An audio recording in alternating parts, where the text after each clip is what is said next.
स्वागत है आपका बड़ी खबर बड़े खुलासे में। दोस्तों, पश्चिम बंगाल पुलिस को हाई कोर्ट से फटकार लगी और कारण यह था कि उन्होंने जिस तरह से शर्मिष्ठा पनोली की गिरफ्तारी में तत्परता दिखाई, वैसी तत्परता उन्होंने वजाहत खान के मामले में नहीं दिखाई। वजाहत खान, आपको ध्यान होगा, वो व्यक्ति है जिसने शर्मिष्ठा पनोली की शिकायत की थी और वजाहत खान जो है रशीदी फाउंडेशन का वो सह संस्थापक है और उस पर शक है। मैं तो पूरा उस पर कई बार बोल भी चुका हूं कि उसकी जांच एनआईए से होनी चाहिए, क्योंकि वजाहत खान जो रशीदी फाउंडेशन का सह संस्थापक है वो पाकिस्तान बेस्ड है। तो हो सकता है पाकिस्तान के इशारे पर वो काम कर रहा हो सकता है पाकिस्तान के लिए वो जासूसी कर रहा हो सकता है पाकिस्तान का वो आईएसआई का एजेंट हो, कुछ भी हो सकता है। जांच होगी तो पता चलेगा। लेकिन अब उस मामले में अभी बाद की बात है। अभी असम पुलिस ने मां कामाख्या देवी के अपमान पर एक एफआईआर दर्ज की है और उस एफआईआर के जरिए वो उसकी गिरफ्तारी करना चाहती है, लेकिन बंगाल की पुलिस असम की पुलिस को कोऑपरेट नहीं कर रही है, ऐसा पता लगा है। अब जब गिरफ्तारी के लिए गए हैं, अब आप सोचिए, जब बंगाल की पुलिस हरियाणा जाती है, हरियाणा में भारतीय जनता पार्टी की सरकार है, तो वहां उसको पूरा कोऑपरेशन किया जाता है। कभी भी कोई बहाना नहीं बनाया गया। शर्मिष्ठा पनोली जहां जानकारी में है, आपको पता है कहां है, वो पकड़िए, ले जाइए, कानून अपना काम करेगा। तो ले गए।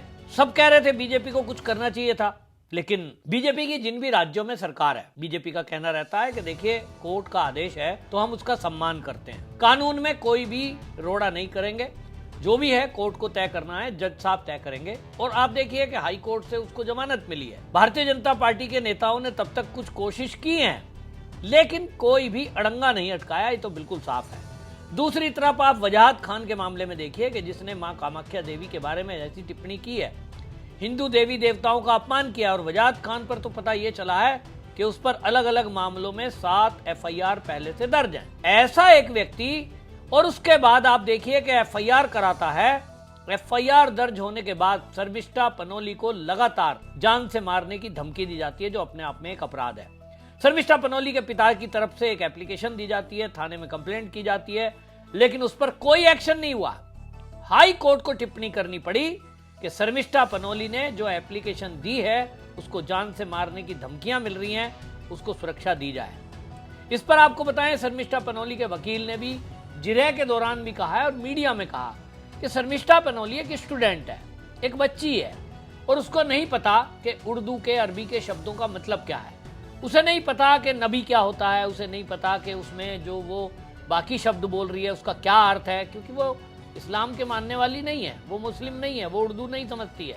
और उसने जो शब्द सुने हैं, यानी जो मुल्ला मौलवी टीवी पर या वीडियो वायरल होती हैं, आमतौर पर तकरीरों में जो बोलते हैं हूरों के बारे में, धर्म के बारे में, वो उसने रिपीट की है।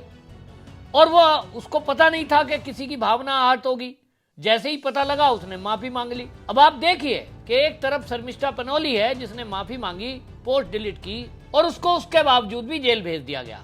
इधर असम में एफआईआर दर्ज होती है और उसको अच्छे से पता है वो स्टूडेंट नहीं है, वो एक संस्था चला रहा है। असम के मुख्यमंत्री हेमंत बिस्वा शर्मा को आपने सुना, वो कह रहे हैं हमने कहा है वेस्ट बंगाल की पुलिस हमें कोऑपरेट करे और उसको गिरफ्तार करने के लिए भेजा गया है, तो वो गिरफ्तार होना चाहिए, क्योंकि उसने भाई हमारे माँ का अपमान किया है। सोचिए, अन्य देवी देवताओं का अपमान भी उसने किया है, जिस पर लेकर आपत्ति है और एफआईआर है। लेकिन माँ कामाख्या देवी वो पूरे असम नहीं, वर्ल्ड की देवी है। पूरे दुनिया के लोग, जो भी हिंदू है, जो सनातनी है, वो माँ को मानता है। वो माँ का अपमान अगर कोई कर रहा है, उसका भद्दा मजाक कर रहा है, कोई कमेंट कर रहा है, तो ये सहन कैसे होगा। और इसलिए अगर असम की पुलिस पकड़ने के लिए जा रही है, हेमंत बिस्वा शर्मा कह रहे हैं कि आप कोऑपरेट करिए, आपको जहां भी उसके बारे में जानकारी मिले गिरफ्तार करके हमें दीजिए। लेकिन यहां दिखाई क्या दे रहा है कि जैसे ही असम में एफआईआर उसके ऊपर हुई, वजाहत के ऊपर, तत्काल कोलकाता पुलिस ने एक एफआईआर दर्ज कर ली, ये दिखाने के लिए कि भाई हम भी एक्शन में हैं। और ये पता लग रहा था कि अब बचाने के लिए ऐसा किया जा रहा है कि उसको गिरफ्तार कर लिया जाएगा। इस पर आपको बताएं, अग्निमित्रा एमएलए हैं बंगाल की, उन्होंने कहा कि वजाहत खान द्वारा मां कामाख्या का अपमान जो किया है वो बर्दाश्त नहीं होगा। जब गुरुग्राम से आधी रात को शर्मिष्ठा को उठा सकते हो, तो कोलकाता से वजाहत खान की गिरफ्तारी में देरी क्यों। पश्चिम बंगाल की पुलिस को आरोपी को तुरंत असम पुलिस के हवाले कर देना चाहिए। अग्निमित्रा पॉल है, इंग्लिश में उन्होंने बोला, इसलिए मैंने हिंदी में बोल दिया।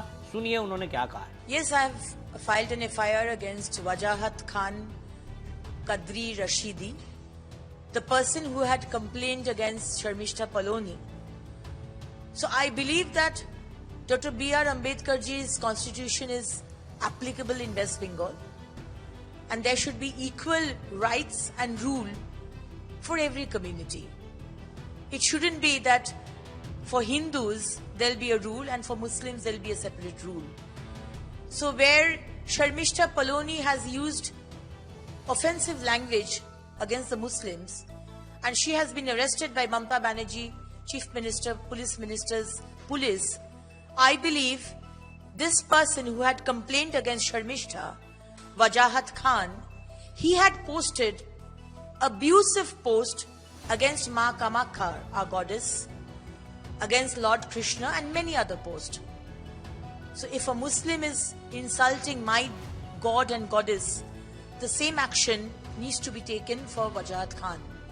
But I strongly believe that because Honorable Chief Minister of Assam, Himanta Biswa Sharma, has sent his police force to arrest Wajahat Khan, Mamata Banerjee's police, because of her Muslim appeasement, has been hiding and shielding this crook Wajahat Khan, and that is the reason I have filed an FIR. तो सुना आपने, Agnimitra Paul साफ साफ कह रही हैं कि बंगाल की पुलिस पक्षपात पूर्ण रवैया करती है और ये पहली बार नहीं है, हमेशा से देखने में आया है कि कहीं हिंदू आ जाएगा तो हिंदू के मामले में तो वो आंखें बंद कर लेती है और अत्याचार करने में सबसे आगे है। हिंदुओं का अपमान हो रहा हो, उनके ऊपर अत्याचार हो रहा हो, बंगाल की पुलिस FIR तक दर्ज नहीं करती जब तक कि कोर्ट से हस्तक्षेप ना कराया जाए, कोई सुनवाई नहीं करती। अब यहां इस मामले में आप देख रहे हैं कि तुष्टीकरण किस कदर है कि एक वहां वजाहत खान है तो उसके खिलाफ कोई एक्शन नहीं होगा।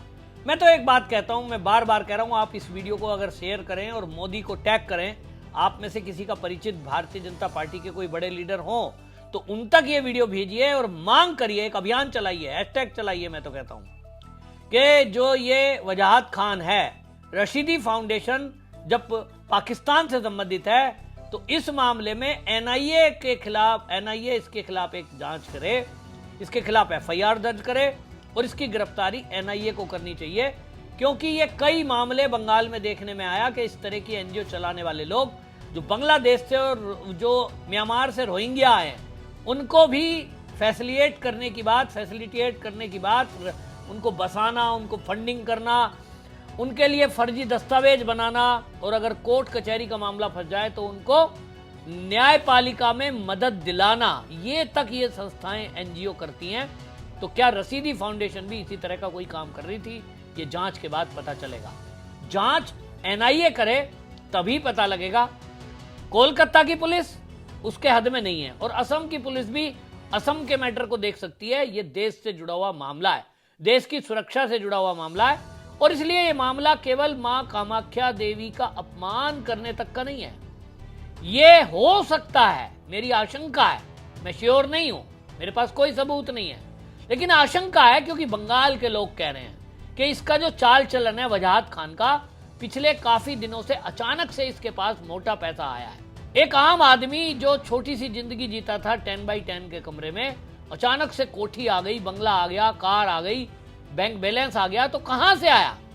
इसमें ED को भी इन्वॉल्व होकर जांच करनी चाहिए, उसके खातों की और सारी चीजों की जांच होगी तो खुलासा होगा कि किस तरह का नेक्सस चलाने वाला ये व्यक्ति है और क्या ये वास्तव में घुसपैठियों को और पाकिस्तान के लिए कोई एजेंसी ISI के लिए काम करता था। कि जब तक जांच नहीं होगी, और मुझे लगता है वजाहत खान का फरार होना ये दिखा रहा है कि उसको खुद पता है कि मामले में NIA कभी भी इन्वॉल्व हो सकता है। लेकिन ताज्जुब की बात है, इतने बार खुलासा करने के बाद कुछ मीडिया चैनलों ने इस पर चर्चा की है लेकिन ज्यादा चर्चा नहीं हो रही है। इसको दबा दिया जा रहा है, ऐसी वीडियोज को दबा दिया जा रहा है, ऐसे चैनलों को धमकी दी जा रही है, पत्रकारों को धमकी दी जा रही है बंगाल की तरफ से कि आप इस तरह की कोई चीज नहीं चलाएं।